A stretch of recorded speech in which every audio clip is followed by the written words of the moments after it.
Hills police స్టేషన్కు సంధ్య construction MD Sridhar Rao వెళ్లారు. గతంలో ఫోన్ ట్యాపింగ్ అంశంపై పోలీసులకు ఫిర్యాదు చేసినట్లు శ్రీధర్రావు తెలిపారు. తన దగ్గర ఉన్న సమాచారాన్ని ఇవ్వడానికి పిఎస్కు వచ్చినట్లు వెల్లడించారు. అడిషనల్ ఎస్పీ భుజంగరావు తన ఫోన్ ట్యాపింగ్ చేసి ఇబ్బందులకు గురి చేశాడని తెలిపారు. ఆ వివరాలన్నీ దర్యాప్తు బృందానికి ఇచ్చినట్లు శ్రీధర్రావు తెలిపారు. త్వరలో అన్ని విషయాలు వెల్లడిస్తానన్నారు. తనపై అక్రమ కేసులు పెట్టి గత ప్రభుత్వం వేధింపులకు గురి చేసిందని శ్రీధర్రావు అన్నారు. మరింత సమాచారం మా ప్రతినిధి కుమార్ అందిస్తారు. కుమార్. Thank you Sunil. మొత్తానికి ఏదైతే సంధ్య కన్స్ట్రక్షన్ ఎండీ శ్రీధర్రావు ప్రస్తుతం బంజారాహిల్స్ పిఎస్ అయితే రావడం జరిగింది.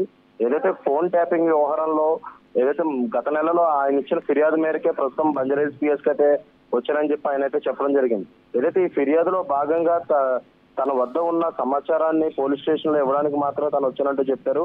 ఏదైతే అడిషనల్ ఎస్పీ భుజంగరావు నా ఫోన్ ట్యాపింగ్ చేశారంటూ, అలాగే అప్పట్లో తను ఇబ్బందులకు గురి చేశారంటూ కూడా అతనైతే చెప్పడం జరిగింది. అతనికి అడిషనల్ ఎస్పీ భుజంగరావు తన ఆఫీస్ కు పిలిపించి బెదిరించాడంటూ కూడా ఆయన అయితే చెప్తున్నారు. ఆ వివరాలన్నీ కూడా ప్రస్తుతం ఏదైతే ఫోన్ ట్యాపింగ్ దర్యాప్తు బృందానికి అయితే ఇవ్వడం జరిగింది. అలాగే త్వరలో తన అన్ని విషయాలు కూడా మీడియా ముందుకు తీసుకొచ్చి వెల్లడిస్తానంటూ కూడా ఆయన అయితే చెప్పడం జరిగింది. ఏదైతే తనపై అక్రమ కేసులు గత ప్రభుత్వ హయాంలో పెట్టారంటూ కూడా ఆయన అయితే చెప్పారు.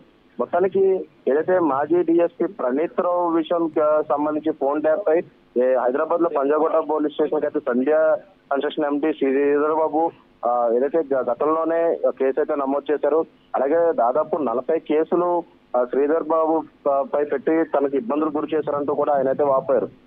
గత ప్రభుత్వ పాలన సమయంలో ఎస్ఐబిలో ఉన్న అధికారులందరిపై సమగ్ర విచారణ జరిపించాలంటూ కూడా ఆయన అయితే గతంలోనే పంజాగుట్ట పిఎస్ అయితే ఫిర్యాదు చేశారు. మొత్తానికి ఈ ఫిర్యాదు మేరకు అయితే ప్రస్తుతం తను ఏదైతే బంజారాహిల్స్ పిఎస్ కి వచ్చి తన దగ్గర ఉన్న ఆధారాలన్నీ కూడా దర్యాప్తు బృందంకి అయితే ఇవ్వడం జరిగింది. అలాగే మనం చూసుకున్నట్టయితే గతంలోనూ ఏదైతే సంధ్య కన్స్ట్రక్షన్ పై చాలా కేసులు అయితే నమోదైనాయి. ముఖ్యంగా మనం చూసుకున్నట్టయితే ఏదైతే కొన్ని ప్రాపర్టీస్ కి అమ్మి అలాగే దాన్ని హ్యాండ్ ఓవర్ చేయకుండా ఏదైతే తనపై ఇన్కమ్ ట్యాక్స్ రైడ్లు జరిగినాయి అంటూ కూడా కస్టమర్లకి చెప్తూ కూడా వాళ్ళకి ఫ్లాట్స్ అందజేయడం జరగలేదు. ఈ నేపథ్యంలోనే చాలా మంది కూడా శ్రీధర్ బాబు అలాగే సంధ్య కన్స్ట్రక్షన్ పై చాలా కేసులు అయితే నమోదు చేశారు. సుమారు హైదరాబాద్ లోనే సుమారు 13 ఎఫ్ఐఆర్లు అయితే నమోదైనాయి. మొత్తానికి రాయదుర్గం పాన్ ముక్తలో సంధ్య టెక్నో 1 లోని మొత్తానికి 9 అంతస్తులకు సంబంధించి కూడా చాలా కేసులు అయితే ఫైల్ అయినట్లు తెలిసింది.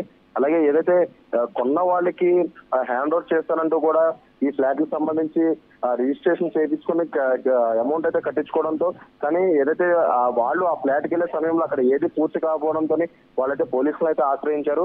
సుమారు 13 ఎఫ్ఐఆర్లు అయితే నమోదైనాయని చెప్పొచ్చు.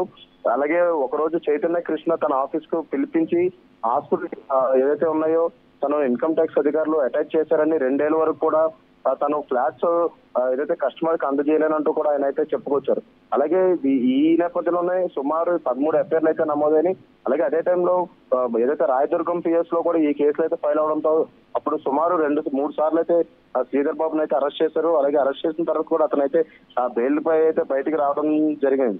అలాగే 3 మోసాలు అయితే జరిగినాయి. అలాగే సుమారు 13 ఎఫ్ఐఆర్లు అయితే నమోదు చేశారు. అలాగే గచ్చిబౌలి పిఎస్ లో కూడా మొత్తం 3 కేసులు అయితే ఉన్నాయి. అలాగే ఇదే తరహాలోని మొత్తం ఏదైతే 14 ఎఫ్ఐఆర్లు అయితే నమోదైనాయి. ఈ నేపథ్యంలోనే ఈ ఫోన్ ట్యాపింగ్ వ్యవహారం సంబంధించి ఆయన గత నెలలోని ఏదైతే పంజాగుట్ట పిఎస్ లో ఫిర్యాదు అయితే చేశారు. గత ప్రభుత్వ హయాంలో తనను చాలా ఇబ్బందులు గురి చేశారంటూ కూడా ఆయన అయితే చెప్పడం జరిగింది. అలాగే గత ప్రభుత్వ హయాంలో చాలా కేసులు అతనిపై పెట్టారు. సుమారు 40 కేసులపైనే అతను పెట్టారని చెప్పి ఆయన అయితే ఆరోపించారు. గతంలోని రాయదుర్గం గచ్చిబౌలి పిఎస్ లో నమోదైన కేసులో కూడా అతనైతే అరెస్ట్ అవ్వడం జరిగింది. కానీ ఏదైతే అతను బెయిల్ పై అయితే బయటకు రావడం జరిగింది. మొత్తానికి ఈ రోజు బంజారాహిల్స్ పిఎస్ కి వచ్చి ఏదైతే ఫోన్ ట్యాపింగ్ వ్యవహారానికి సంబంధించి తన దగ్గర ఉన్న ఆధారాలన్నీ కూడా ఏదైతే దర్యాప్తు బృందంకి అయితే అందజేశారు. అలాగే మళ్ళీ కొన్ని రోజుల తర్వాత మీడియా సమావేశం ఏర్పాటు చేసి తన దగ్గర ఉన్న ఆధారాలన్నీ కూడా బయట పెడతామని ఆయన అయితే వెల్లడించడం జరిగింది. Sunil. Right Kumar, thank you.